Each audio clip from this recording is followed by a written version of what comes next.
It's Monday night, and you know what that means. Jersey First TV proudly brings to you the latest edition of Real Talk. Happy November, everyone. I hope you had a wonderful Halloween. Certainly, it's still scary season, obviously, in the month of November, with Election Day being less than 24 hours away. We have a lot to talk about, obviously. I want to thank you all for tuning in from wherever and however you may be doing so on Facebook Live via StreamYard, certainly on Jersey First TV's website, and also on the Jersey First TV YouTube page, in addition to LinkedIn, and also on Twitter. And ladies and gentlemen, I am New Jersey's premier and now 7-time. That's right, folks, 7-time. I can't even fit in this house with all these awards. Unlike, my colleagues in the media here in New Jersey, I can't fit in this house. I might have to get an extension of my living room here just to fit in with all this greatness. But I'm also the top 100 Latino via the Latino Spirit online magazine for 2020, 2021, and now in 2022. And a special alert about that, ladies and gentlemen, happy to report coming up in the springtime, we will be seeing a Latino conference to honor the top 100 Latinos via the Latino Spirit online magazine. My sources have informed me today, so stay tuned for that. I'll provide more information as it becomes available. And certainly, I am the Garden State's most beloved and factually accurate Hispanic conservative here every single week. Yes, it's me, folks. Fernando Uribe. Hoping once again you had a wonderful weekend. Folks, again, we got to set the clocks back yesterday. And guess what? Tomorrow, we get to set our country right. Hopefully at the ballot box. It's important to go out and vote tomorrow. I have a lot to say about that. Folks, stick around because towards the end of the program today, I will announce this week's winners of the worst journalists in the state of New Jersey. And I'm just going to give you a spoiler right now. Folks, it's November. Thanksgiving's a few weeks away, but I don't mind roasting some turkeys like Alan Steinberg, Jay Lassiter, Max Pizarro, David Cruz, and all the others at NJ Spotlight News, NorthJersey.com, even Charles Stiles, folks, and those at Insider NJ. I got a lot of turkeys to roast here in the month of November. It's not even Thanksgiving yet, but I'm getting the oven ready. You want to stick around because I got a lot to say about the Lollipop Guild. But first, folks, one of the reasons this show continues to do exceptionally well traffic-wise, all organic, folks, no paid ads, nothing paid for, all organic and all authentic traffic here is because of you, my loyal viewing audience. But more importantly, ladies and gentlemen, it is because of outstanding guests and exclusives that you don't hear anywhere else in New Jersey media. And this week is no exception, ladies and gentlemen. Joining me now live all the way down the shore here, down in Central Jersey, I guess if you want to call it that, or maybe down the shore, as they say. She is the distinguished Assemblywoman, freshman Assemblywoman in the 13th Legislative District. And from what I hear, a big fan of Real Talk with Fernando Uribe, folks. She is the distinguished Victoria Flynn. Join us here on Real Talk. Madam Assemblywoman, how are you? I'm fine. How are you doing this evening? I'm great, Victoria. And again, I want to appreciate, again, folks, sharing is caring. If you just joined us live, share the episode on your social media. Join us here tonight is Victoria Flynn, the distinguished Assemblywoman from the 13th Legislative District. And again, for those of us that are not familiar, my audience, of course, folks, it is down in Monmouth County, the 13th Legislative District. It includes municipalities such as Aberdeen, the Atlantic Highlands, Fairhaven, Hazlitt, Highlands, Homedale, some good restaurants in Homedale, by the way. Shout out to them. Keensburg, Keyport, Little Silver, Marlborough, Middletown, Monmouth Beach, Oceanport, Rumson, Seabright, and Union Beach. All great townships down the Jersey Shore. Victoria, how's election season treating you? It is a busy one. Right here in a parking lot. I appreciate you allowing me to do this from my car because we have a pre-election rally right here in Neptune at Kelly's. It's a tradition down here in Monmouth County. We're going to go in there and celebrate what we intend to have as a Victorious Tuesday. So Absolutely. And now again, we're looking forward to a red wave, if not tsunami, tomorrow. Mm-hmm. But Victoria, you were part of a red wave last November. You were one of the, I believe, 7 new Republican Assemblywomen that were able to, again, get sworn in early this year in January. How has that experience been for you from winning last year at this time in November to being sworn in January? Take us through your emotions and how that experience went for you. Well, it was a little strange because we were still sworn in under these COVID restrictions. So that kind of dampened the excitement, I think, and not for me. I actually don't like all that attention, but for your family who know that they're big supporters, they put in a lot of time and patience for what we do, which is we get out there, we get out the vote. Right now, as I was doing today, what I did last year, which is still getting out the vote. We have to get our message out there. It's a message that resonates throughout our county and throughout the state. It's a similar message I was hearing Jerry Scharfenberg and I heard last year when we were walking. People can see that the price of gas was going up, and or the price of just living in New Jersey was just becoming so unaffordable, and it's just gotten worse. So it's really, I'm really just focused on getting our message out and making sure that we could change New Jersey for the better, which I think there's been a new energy. Even though I wasn't obviously in the assembly last year, I do believe, and it's been commented, that the energy in the caucus room has changed and transformed with the inclusion of all the newbies, including some of the men as well. I have to say that it was refreshing to see last November, obviously, you winning again, sort of really a red wave, obviously, along with State Senator Edward Durr defeating what seemed like the career politician and Steve Sweeney down in LD3. So it was a great red wave. I would argue that, Republicans, I think, still kind of dropped the ball last November. Just looking at some stats here, because only 35% of Republicans came out to vote last November, Victoria. And that's, quite frankly, I think the difference between Jack Ciarelli not being the governor today and Phil Murphy, the emperor, continuing for a second term. So, again, we'll get to what tomorrow means, but I would argue I don't mean to be a buzzkill, but that's one of the more infuriating things about the Republican Party in New Jersey. I get it. Some people are tribal. Well, if this candidate doesn't check off boxes for me, I'll stay home. I think that's a common error. I think a lot of Republicans make in New Jersey politics. It's really infuriating. It is. I mean, there's so many times this past year, let's talk about this past year, that I've sat back and thought about how much things could be different if Jack was elected. It really would have made a big difference in everyone's daily lives if we had a Republican governor right now. We wouldn't have some of these more liberal progressive ideas still being pushed through the legislature. It seems that an awakening is coming. Even today, Governor Murphy was talking about car thefts. Me, as a freshman legislator, along with Jerry Schaffenberger, our county sheriff here in Monmouth County, we're talking about car thefts back in March. So a lot of the things that we're talking about, the Democrats are starting to talk about now, could have been talked about, solved, and we could have been moving forward already and moving on something new and something different. And instead, we're in a staggered state in New Jersey because we're not addressing the issues that really matter to New Jerseyans. I'm with you, Victoria. And folks, if you're just joining us right now, it's 6:08 here on the East Coast. My guest this week, live all the way down the shore, she is a distinguished Assemblywoman from the 13th Legislative District and a big fan of the show, Victoria Flynn, here on Real Talk. I think we just lost the Assemblywoman. Oh, she's back there. Okay, cool. Joins us here live on Real Talk, New Jersey First TV. Victoria, obviously, it's a new experience for you, and you hit the nail on the head where it seems like you, along with many of your Republican colleagues, are really hammering home the realities of what this political climate is that we're living in.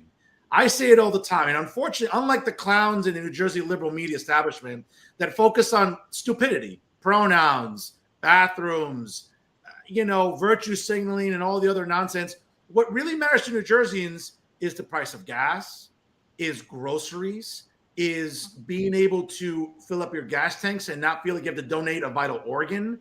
These are the things that matter to New Jerseyans. And I think it's really, really myopic, once again, by the leadership in Trenton. Now, let me just say this, because I know that where I live up here in LD 33, my mayor is also my state senator.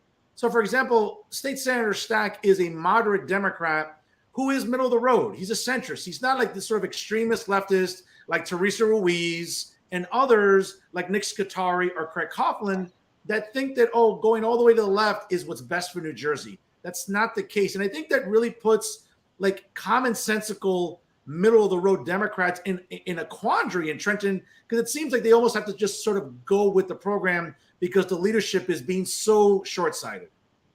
Yeah, but I think it's going to change. I mean, it has to change. I mean, it's just untenable. I quite honestly, before this economy, I just avoided food shopping because I hated doing it. Now it's scary. The amount of money that it costs to feed a family. We're a family of five, and my kids even notice. We're buying less to because we have to. It's just how much more money can we spend? When I first started driving to Trenton, it cost me $90 every single time to fill up a tank of gas. I mean, that's just insane. I don't know how people, we want to get people back to work, right? So let's think about like that January, February, March timeframe. We want to get people back in work, back in their offices. How are they going to commute when it costs you $90 to fill up a tank of gas?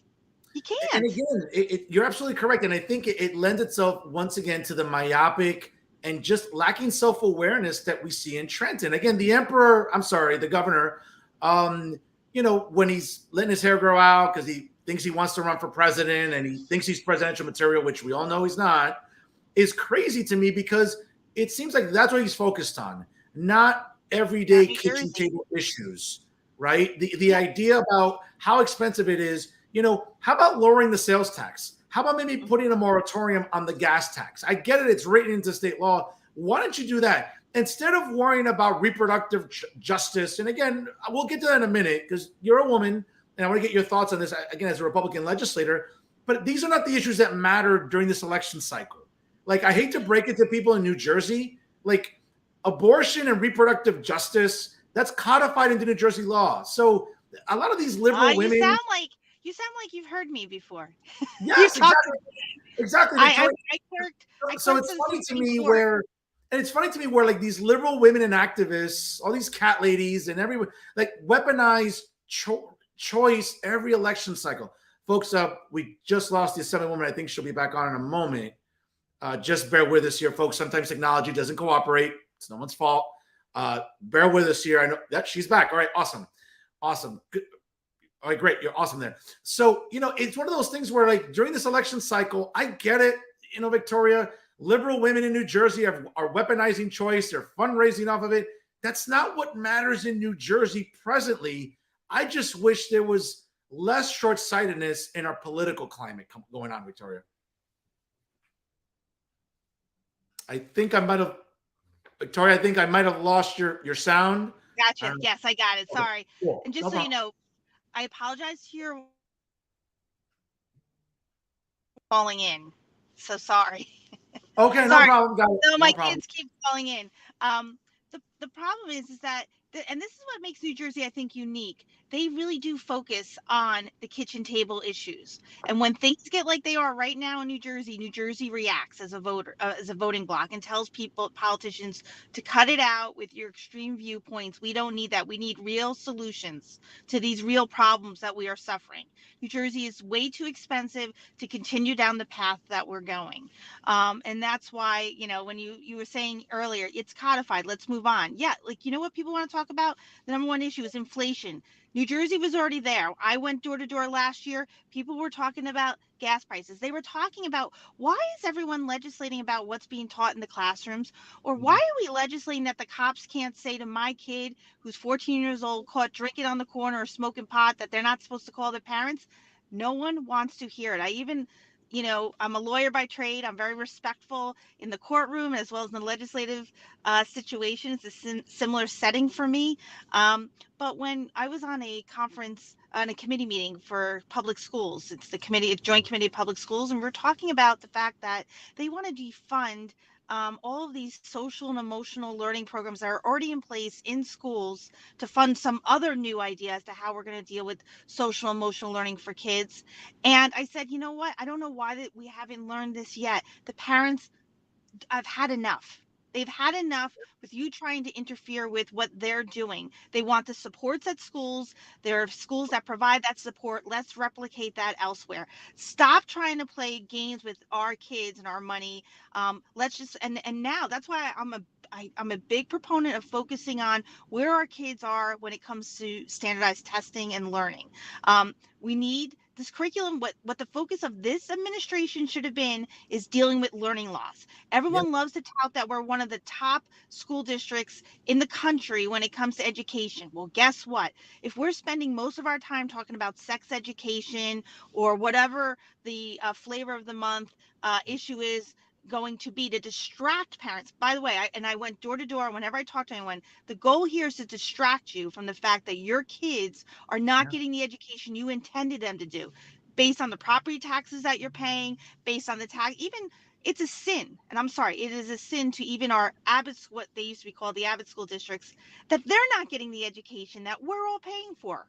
It's a sin, and it's enough is enough. And so, if my advice to the Democrats is to stop trying to interfere with parental rights, because Yeah. the gig is up.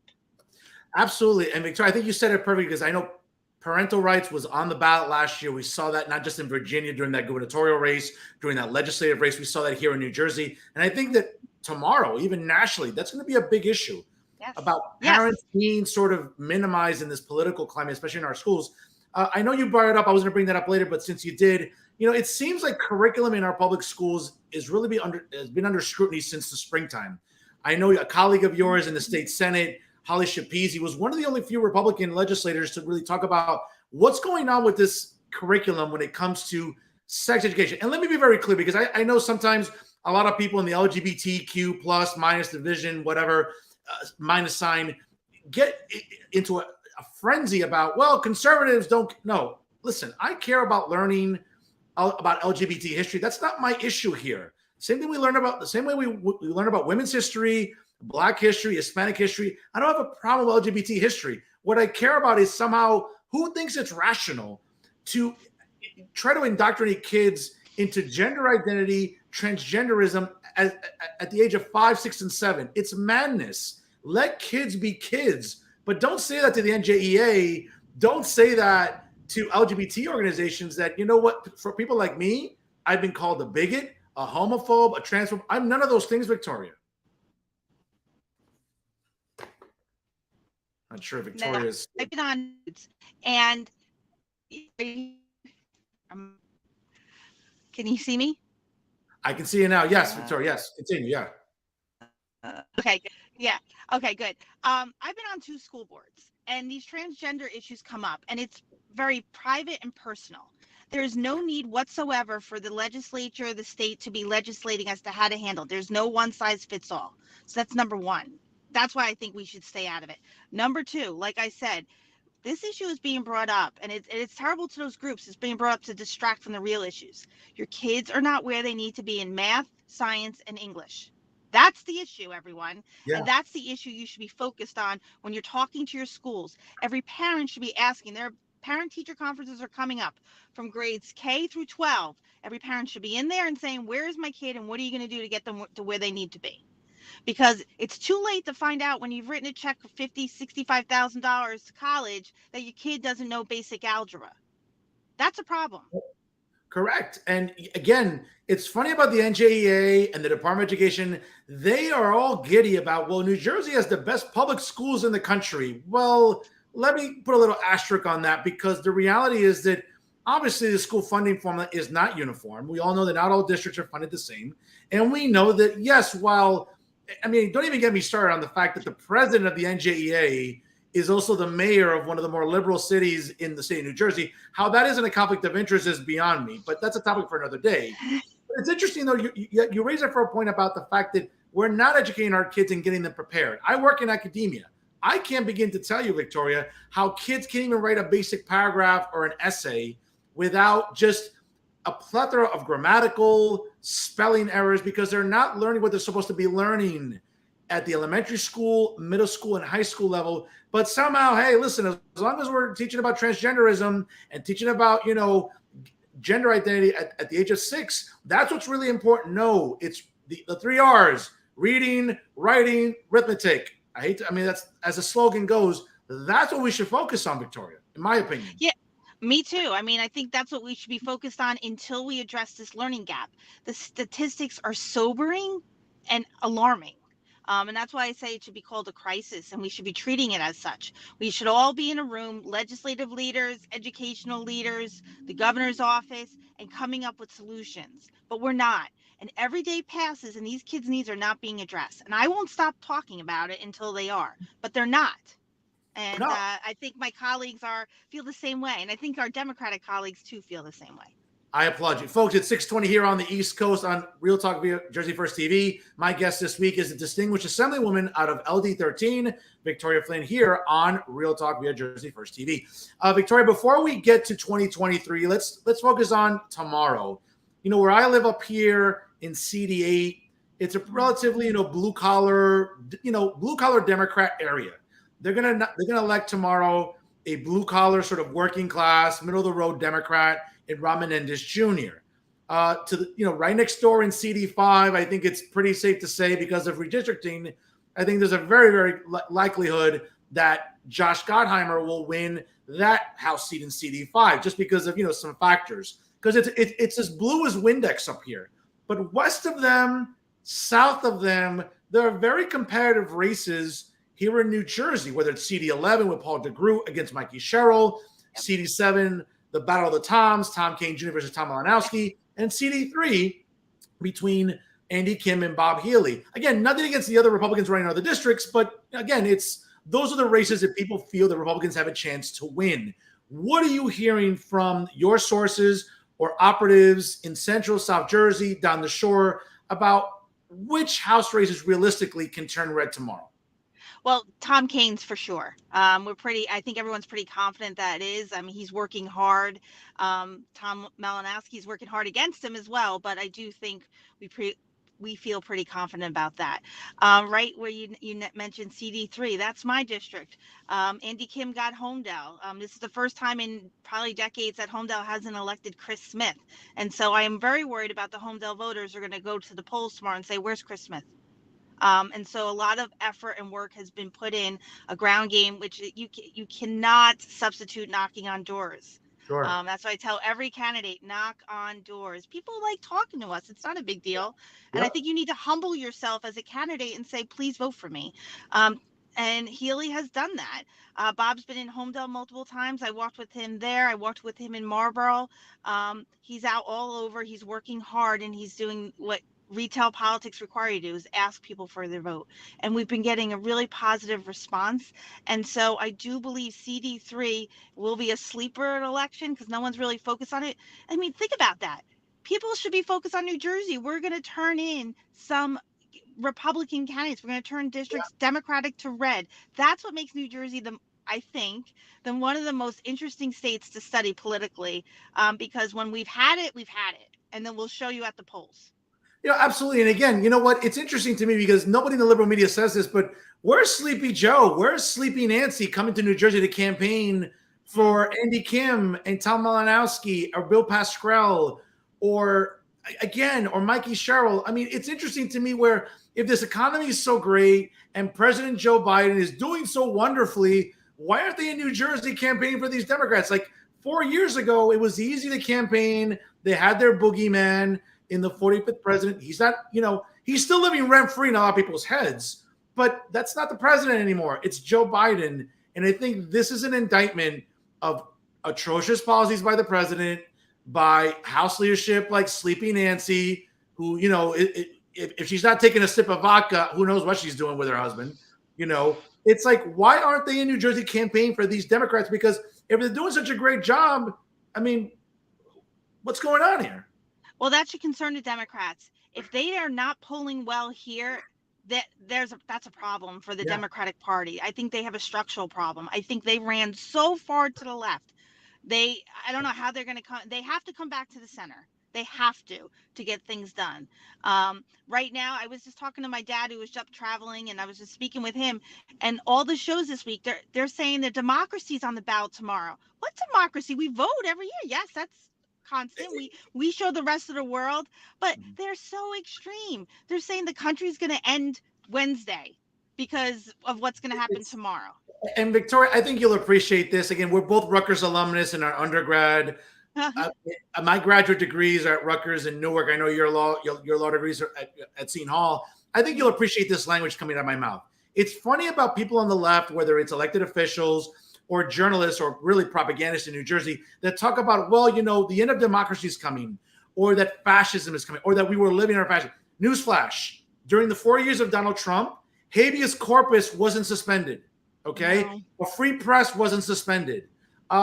Martial law wasn't declared by the invocation of the War Powers Act. I don't have a law degree, and I know this. Why do these clowns in the New Jersey media or liberal media, Victoria, not know this? But I have to be here educating? I mean, it's exhausting. Well, I appreciate it. I mean, how about the fact that I was actually appalled I love the Constitution. I love constitutional law. I took it both at Rutgers as an undergrad, and then I loved it, of course, at law school. But I was shocked by how we allowed the governor to run this state of New Jersey during the pandemic and cede all of our rights and authority. Constitutional. We had them both federally and state constitutions, and we let them go during a pandemic. That was a shocker to me. So we can have a whole nother show on that, and hopefully we never have to, because I hope that never happens again, because I got to tell you, that should never have happened. We should have been in Trenton, legislating. We have the authority over education. We hold a lot of authority as legislators on all of these issues that the governor was doing. So, I mean, that's an old story. And I think that's what the election told us last year. New Jerseyans had it with that as well. They understand it. It's a sophisticated electorate. They get it when they need to, and they got it last year. It was really just a turnout issue, and I think for some of the reasons you indicated that Jack didn't get elected. But hopefully, I don't think New Jersey is going to make that mistake the next time.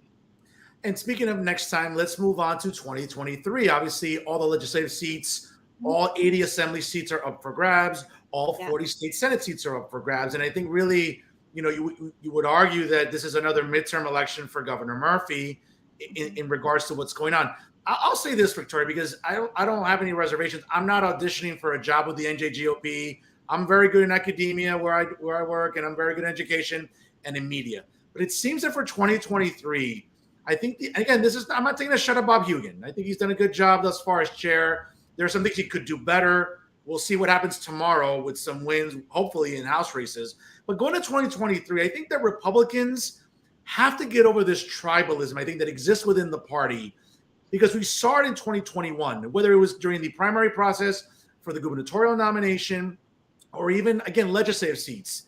Democrats can be very tribal amongst each other. You have the economically illiterate, progressives and the far left. Then you have centrist Democrats, but they find a way to just say, hey, if there's a D next to your name, I'm gonna push that button in the ballot box and get you elected.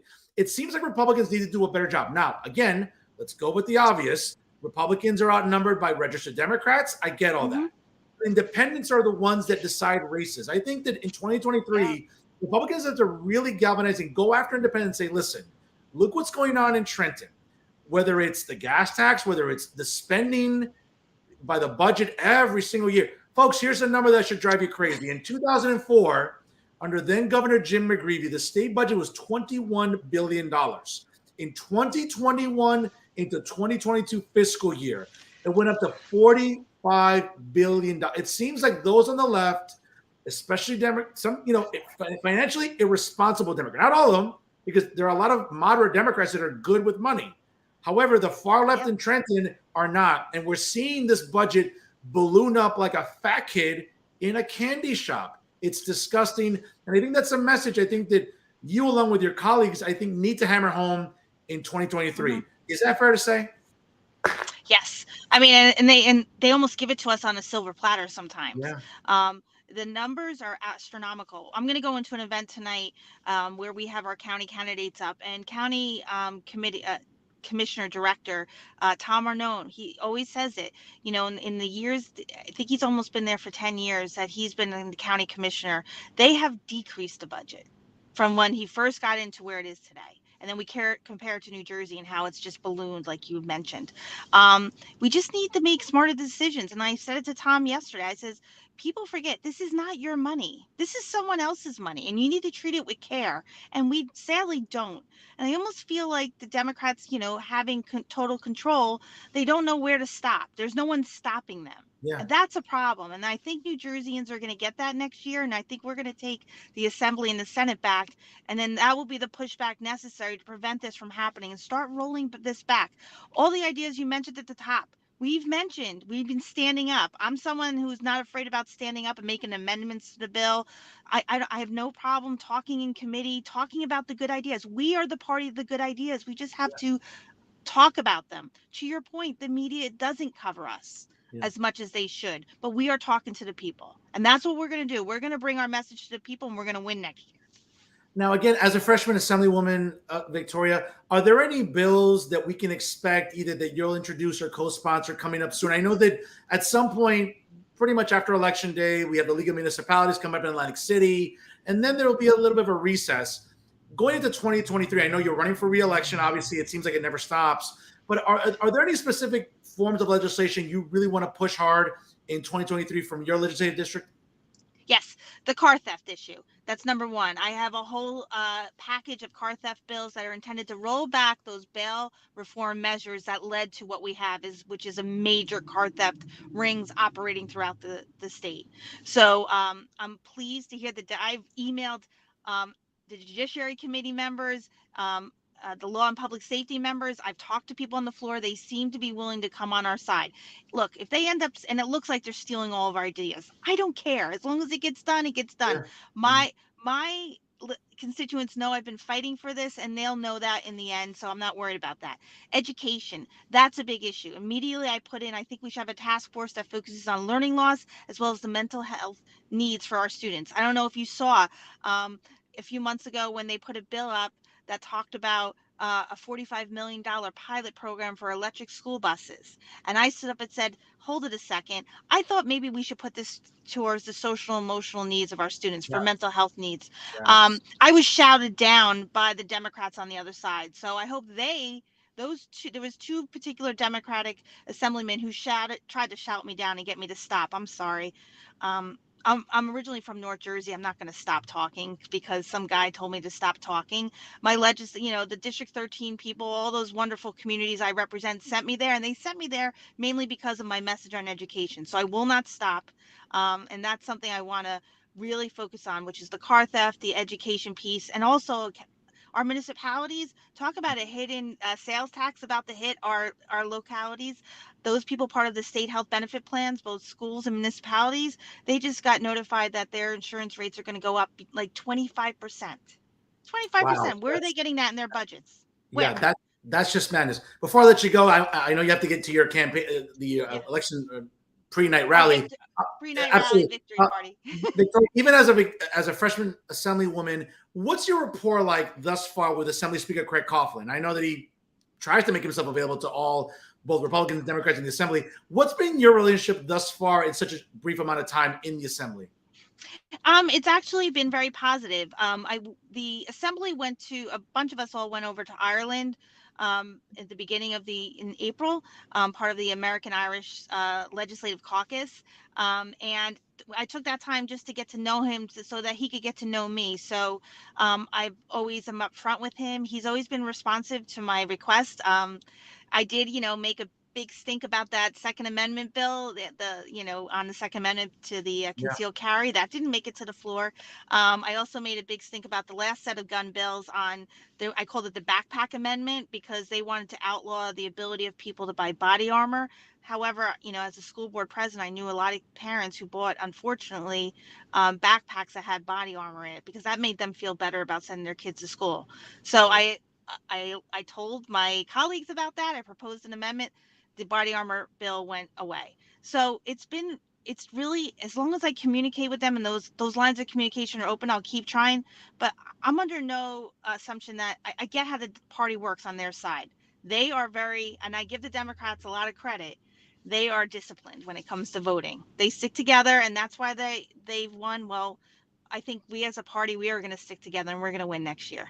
Yeah, and again, hopefully we'll see more wins by Republicans in Assembly seats and Senate seats. And you know what? One party rule obviously is not working in Trenton. It'd be good to see a red legislature working with the emperor to make sure that, I don't know, he doesn't drive the state into the ground any more than he has already fiscally and also, I think, sociologically as well. Victoria, before I let you go, again, I want to thank you for your time. I know you got a busy night ahead of you, a busy next 24, 48 hours ahead of you. I want to thank you for your time because you have been just amazing to talk to today. I look forward to having you back on later on this winter. Obviously, maybe before the recess or after the recess. You're a great guest. I appreciate you being a fan of the show. Oh, you're so nice. I'll give you the last word. I'll give you the last word here tonight. No, I just want to remind everyone to get out to vote. It's really important. I think, just think about it. I mean, I've seen a few posts about it. Your life depends upon it. It does. It's sad for me to say. I got to tell you, I worry about my kids' ability to stay here in New Jersey. How Yeah. sad is that? I'm not leaving my state. I love it here. I don't know if I would fit in anywhere else, quite honestly. But I want my kids to live here too, and their kids, and I want to make it more affordable. But what I need is help, and I need people to go out and vote tomorrow like their life depends on it, because it does. And they have a real chance to make a difference. It really, really does. Your life, more than ever. I know it's a cliche, but this is most certainly the most consequential midterm election I can remember in my adult life. Ladies and gentlemen, she is the distinguished Assemblywoman out of the 13th Legislative District down the Jersey Shore, the great Victoria Flynn.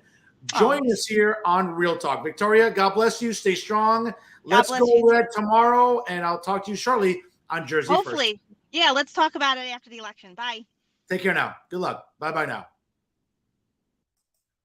Folks, great interview there with Victoria Flynn, the distinguished Assemblywoman out of the 13th Legislative District there down the Jersey Shore, making some time during this really busy election eve, hysteria that's going on right now. People are knocking on doors still. People are phone banking.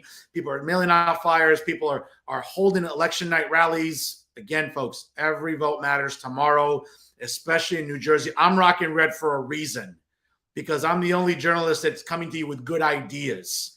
So I want to thank once again Assemblywoman Victoria Flynn for coming on the show tonight. We look forward to having her back on later on this fall / early winter, either maybe before the recess or during the recess. Is always a lot to talk about here in New Jersey politics, folks, on Jersey First TV. And before we call it a night, ladies and gentlemen, yes, you know what time it is. It is time to announce this week's winners of the worst journalists of the week here in the state of New Jersey.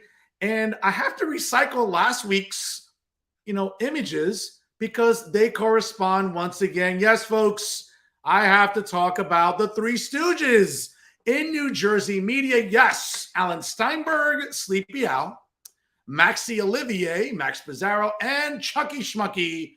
Yes, clueless Charles Style from NorthJersey.com and the Bergen Record. Folks, a lot to unpackage here about what's going wrong in New Jersey politics, and certainly as election night is tomorrow, a lot to talk about. But one of the things that really got my attention this weekend when I was watching, NJ Spotlight News, and again, I'm not a hater. I like to watch all types of programs, and I do make it a point to watch Reporters Roundtable. And certainly Uncle Dave had his usual group of reporters on there, some interesting, some not. But of course, when we talk about uninteresting journalists that appear on our television screens, you can always rely, yes, of course, on Charles Style. And Chucky, of course, made a point to come on. And the fact about Chuck is, the guy doesn't even try to hide his bias anymore. The guy is a full-blown leftist.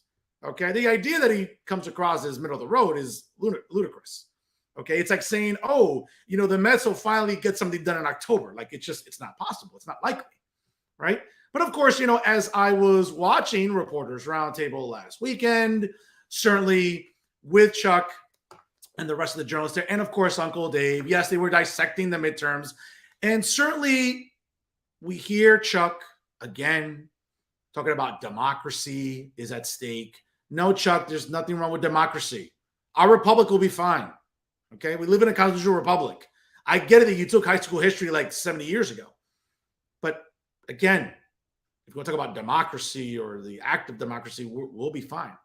But again, this is the garbage. And again, you can read the columns. I'm not going to read them for you.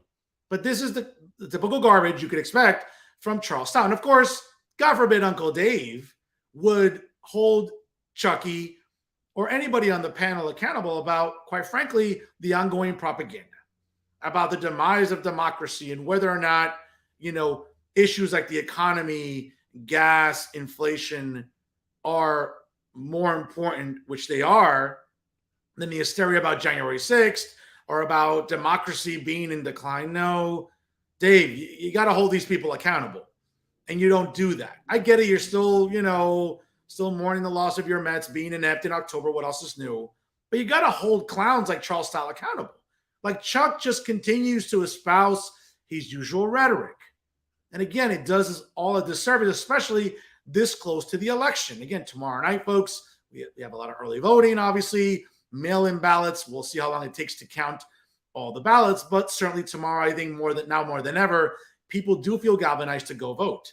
Again, COVID restrictions are gone. You can vote in person. Folks, I can't say enough. And I'll give you a little bit of a message, a little public service announcement later in this monologue. But again, when we talk about a disservice to journalism, you can always rely on Chucky Schmucky, Charles Style, because again, if it's not about January 6th, what else is he talking about? He's not offering any solutions. He's not offering anything viable other than just the typical left-wing nonsense.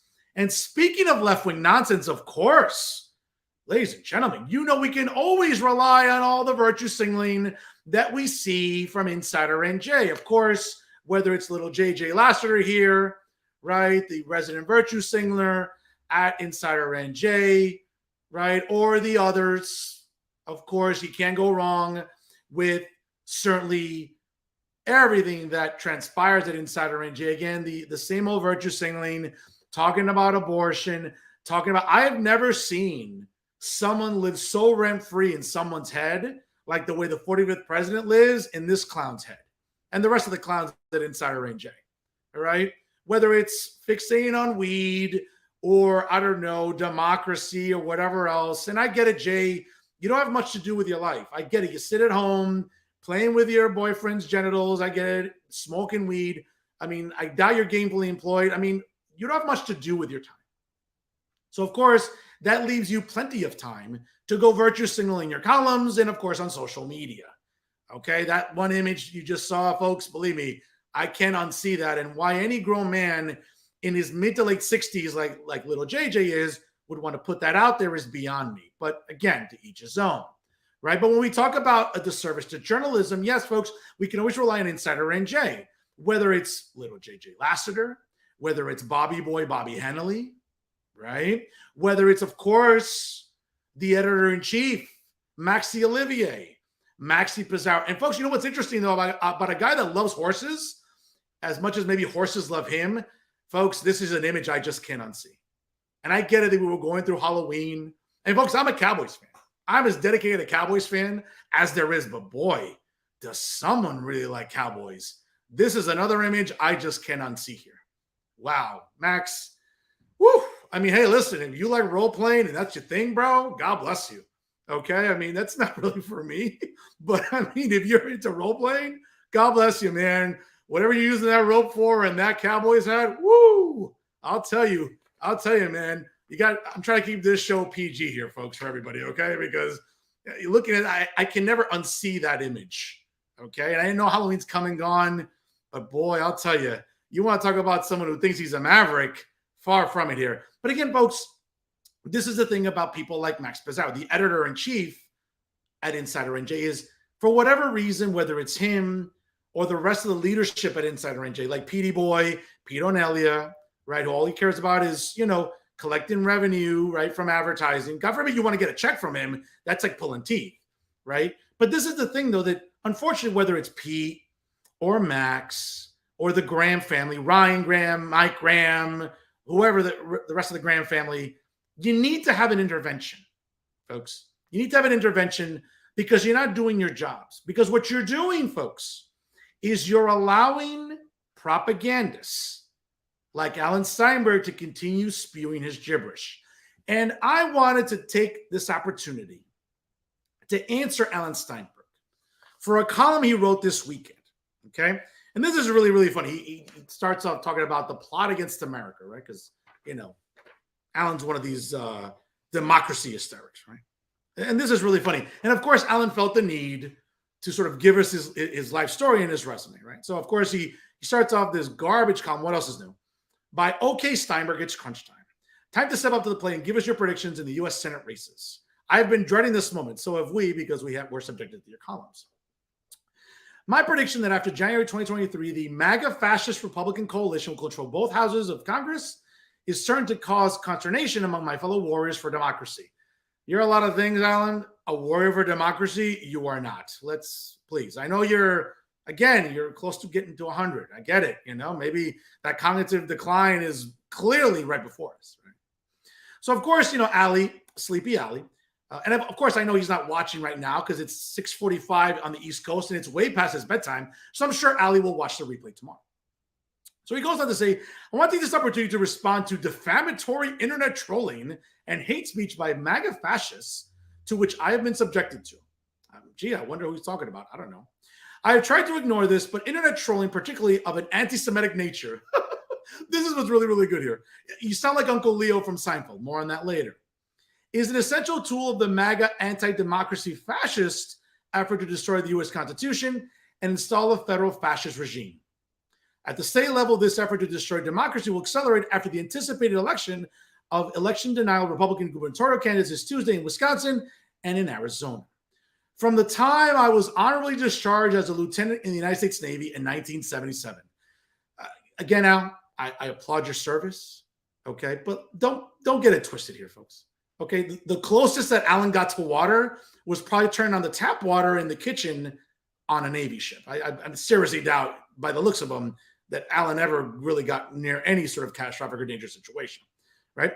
Until I began my first governmental service in 1992, the Republican Party was my passion in my life, second only to my faith, Judaism, and my family. I pursued this passion during that period of my life without receiving a nickel of compensation from any governmental or political source. Okay, sure, Al. From 1982 until January 20, 2009, I had the magnificent opportunity to serve at the highest levels as a political appointee and full-time government employee of the Republican administrations, both federal and state. Yes, if there was ever a poster child for paper-pushing, pencil-pushing, apple-picking, do-nothing government employees, right there. That's your poster child right there, Sleepy Alley. Right? So this was really funny. The MAGA defamation of me has most notably been featured in their usages of two phrases to describe me. Quote, garbage human being, which you are. That's undeniable. And there's plenty of receipts I have to prove that in terms of the propaganda you espouse. And two, quote, demented. They have also alleged that I'm approaching the age of 100. I turned 73 on November 22nd.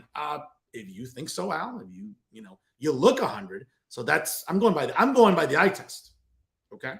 So, and your cognitive decline in what you're writing and what you're espousing further proves my point. Okay. Now, I could normally laugh at this nonsensical stupidity and lunacy of MAGA fools who are mostly losers in life. Yes, Al, because as you look around me, yes, because I'm definitely a loser.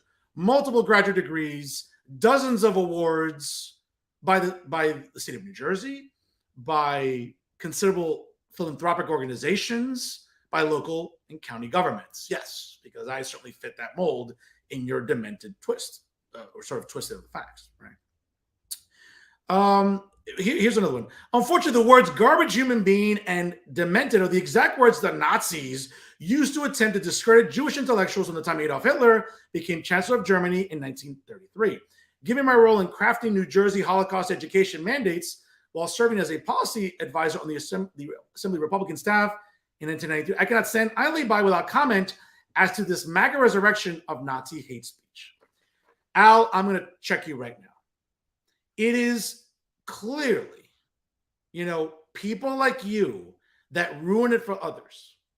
Because when it comes to real examples of anti-Semitism, this isn't one of them. See, folks, what Sleepy Al wants to make you believe is that any criticism of Alan Steinberg is anti-Semitic. Again, Al, you remind me of Uncle Leo in Seinfeld, right? When Jerry used to tell Uncle Leo, you think everything is anti-Semitic.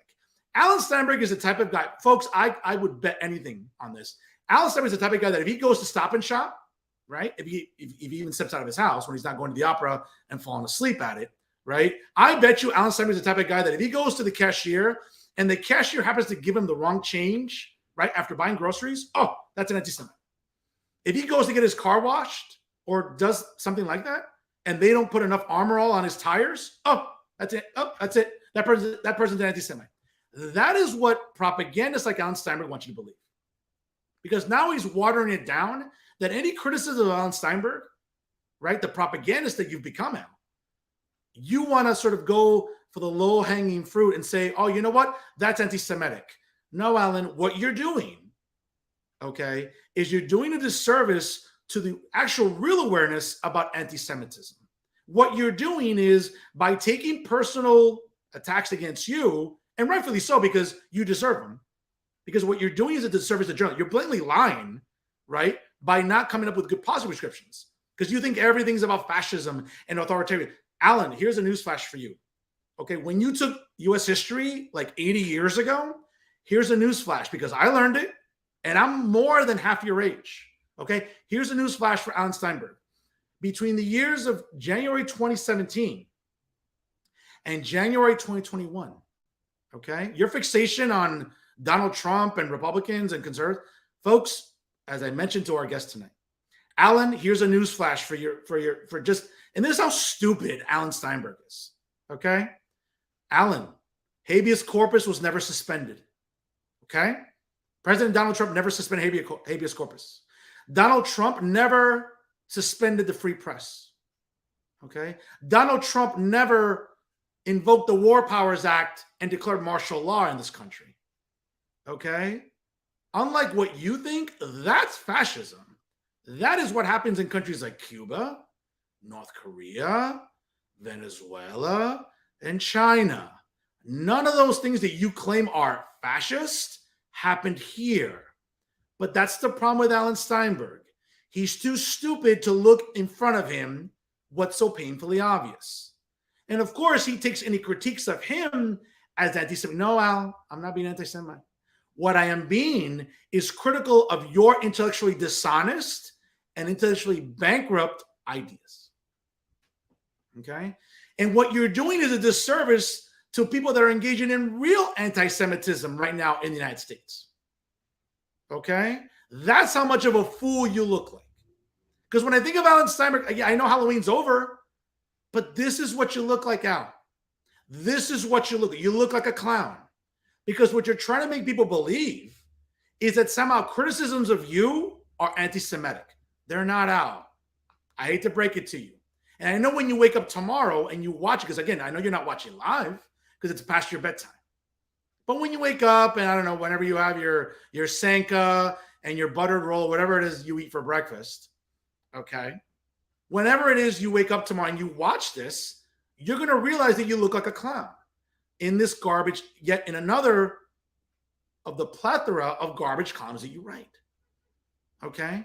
Al, criticizing you isn't anti-Semitic. So I'm going to take you to task. Okay? And if you ever had the spine to come on this show, you challenge me about it because I would roast you like a Thanksgiving turkey. I would cook you so well done, I could serve you to the armed forces overseas. That's how much of a turkey I could roast you like. But again, folks, this is a disservice that Insider NJ does. And why Pete O'Nelia, Max Pizarro, Mike Graham, Ryan Graham don't sit this fool down and have an intervention and say, you know what, Alan, I get it. You want to spew your propaganda, but bro, be intellectually honest. Okay? Someone like Fernando Uribe is completely debunking all the nonsense that you've been spewing for a while now. Okay? Folks, I'll say it again. During those 4 years of Donald Trump, habeas corpus was never suspended. Okay? Due process was never just suspended. A free press was never suspended. Martial law was never invoked.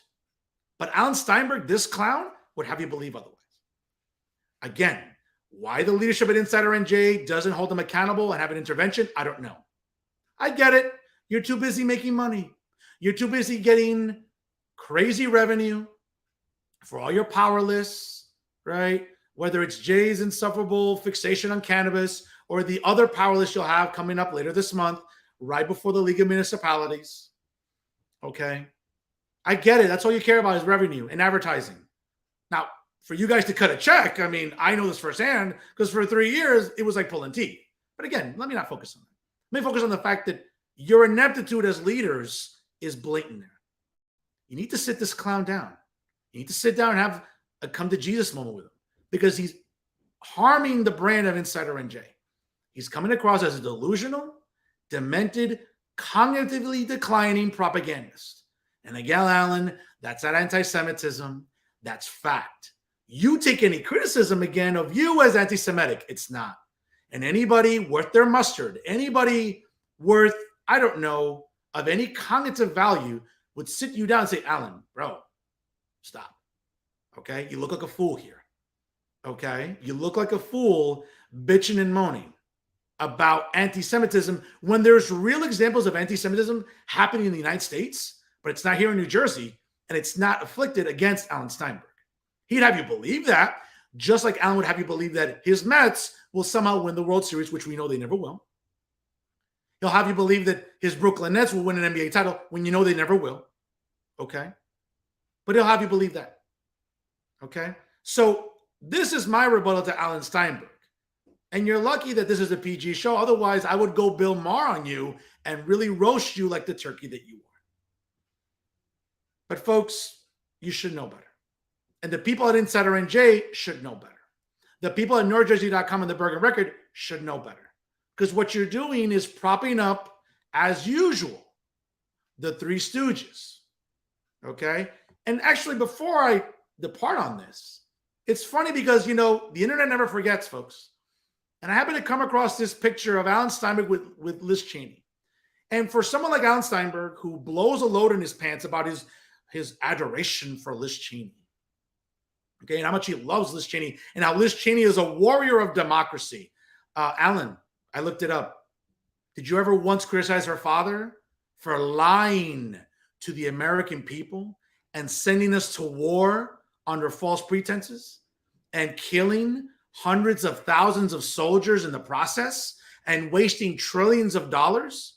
Did you ever once write one column about Liz Cheney's father? And you have the nerve to take a picture and, well, you can take a picture whenever. I mean, this obviously was, I guess, some time ago when, well, again, the years have not been kind to you, Alan. Okay? Clearly the years have not been kind. But never once do you ever remotely criticize her father, who blatantly lied to us. Dick Cheney, her father, lied to us. He lied us into a war that we didn't have to go into. But again, integrity, Al. It's that four-syllable word that you struggle with, among other words. Did you ever once write a column about Liz Cheney's dad? Because you're such a warrior of democracy. You know what? You know what you can do with your warrior democracy, okay? Because you're not. And neither is Liz Cheney. Thankfully, she's out of a job in a few weeks. Well, tomorrow, she's out of a job, obviously. Okay? And she can go peddling propaganda for Democrats like you do, Alan. That's what you do. That's anti-Semitic. That's factual. So you know what? You should get rid of this picture, because the last person you should glorify is Liz Cheney, because what you're doing is, by glorifying her, you're glorifying her father, a murderer. Dick Cheney was a murderer. You never once talk about him.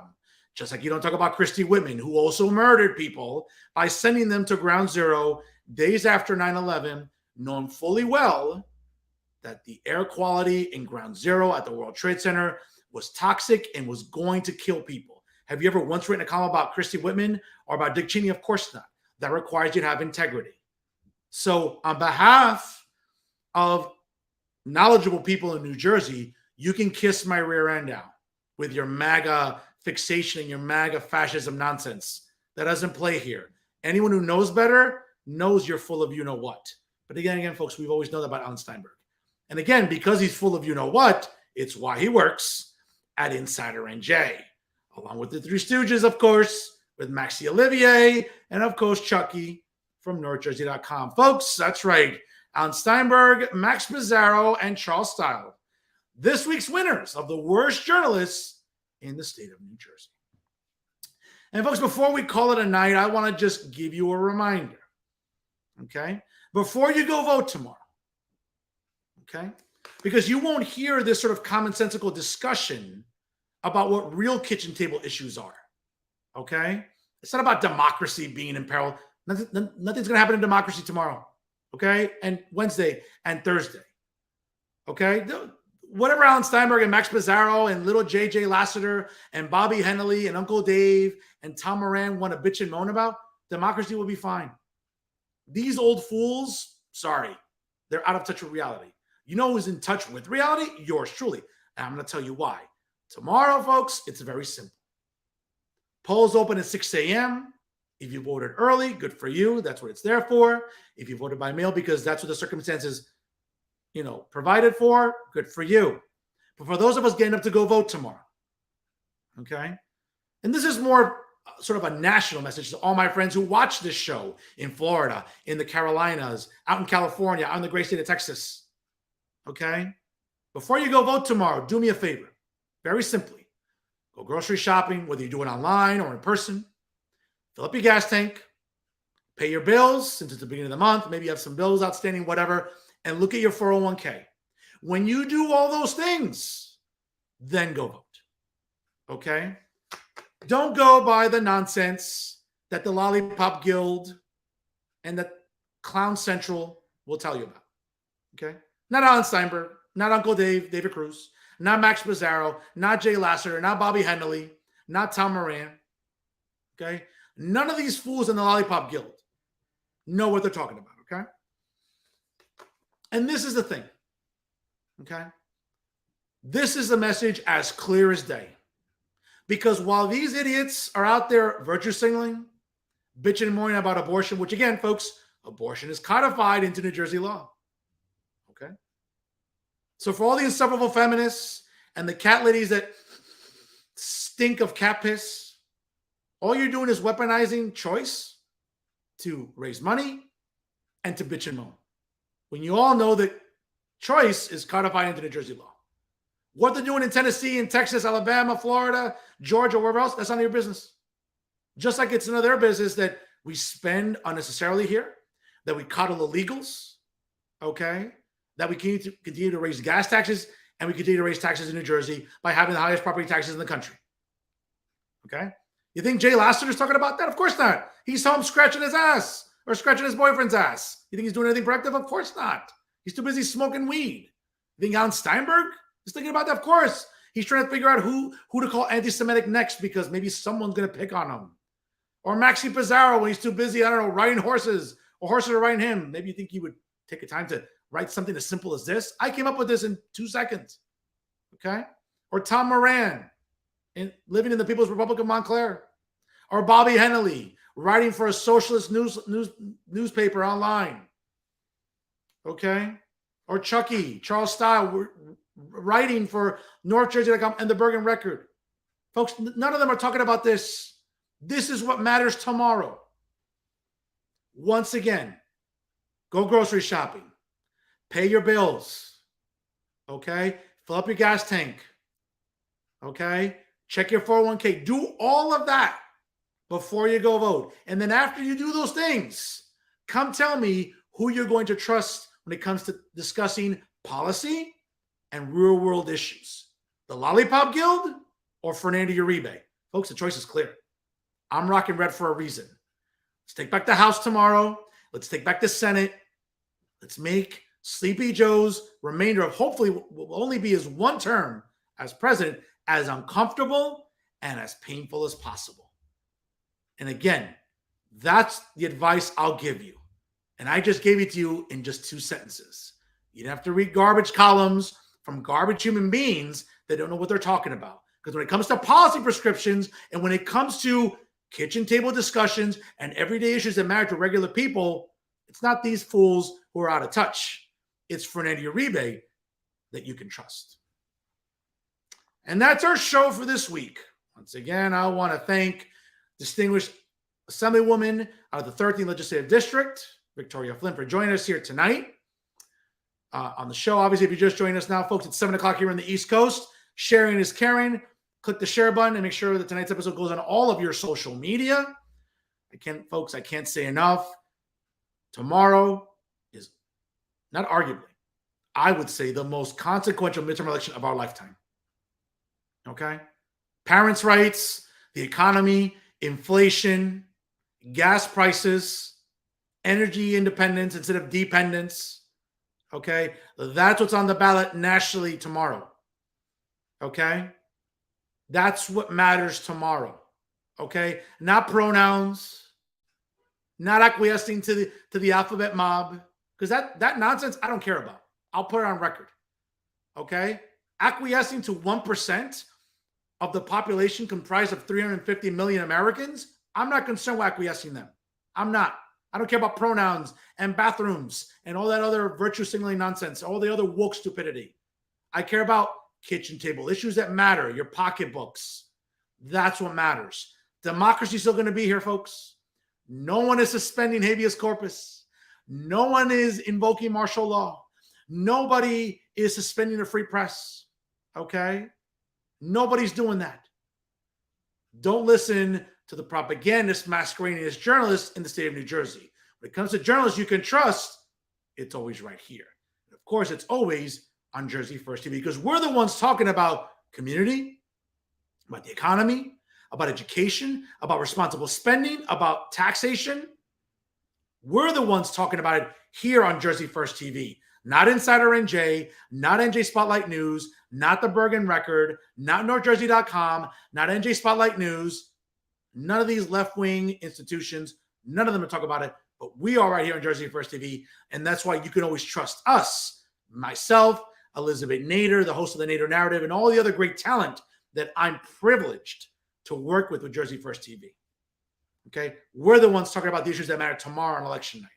Folks, call your friends, tell them to go out to vote. Let's take, again, didn't we just change the clocks back yesterday? Let's change our country back starting tomorrow. Do it, folks. Trust me, we'll be better off for it. As always, folks, check out Jersey First on their website, jerseyfirst.org. Check out all of our great programming at jerseyfirst.org/TV. And, of course, check out episodes of Real Talk. We're here with Fernando Uribe at www.jerseyfirst.org/TV/Real Talk with Fernando Uribe. Make sure you like Jersey First on Facebook and follow it on Instagram and Twitter at Jersey First. And, of course, make sure you check out my own Instagram and Twitter at the Fernando Zone. And of course, make sure you like me on Facebook. You can't miss me, folks. I'm the very handsome gentleman there on Facebook. You can't miss me with that amazing headshot. I mean, folks, you want to talk about photogenic? It's right here. Okay.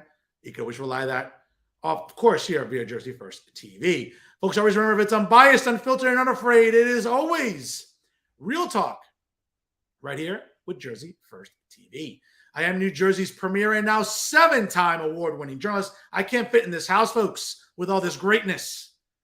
Top 100 Latino via the Latino Spirit online magazine for 2020, 2021, and 2022. Again, folks, greatness is multiplying. And, of course, the Garden State's most beloved and factually accurate Hispanic conservative. Yes, it's me, Fernando Uribe, folks, saying, let's go Cowboys this Sunday as we head to Green Bay. A little victory tea in advance. As we go to Green Bay, exercise some demons there. And, of course, folks, get out and vote tomorrow. Polls open at 6 a.m. They close at 8 p.m. Wait online as long as you have to, folks. It matters that much during this election season. Folks, as always, please party responsibly. And I'll see you next week here on Real Talk via Jersey First TV. Have a great one, folks. Take care of yourselves. Once again, thank you so much for watching. And we'll have some great coverage next week, folks, here on Jersey First TV. Have a great night, everybody.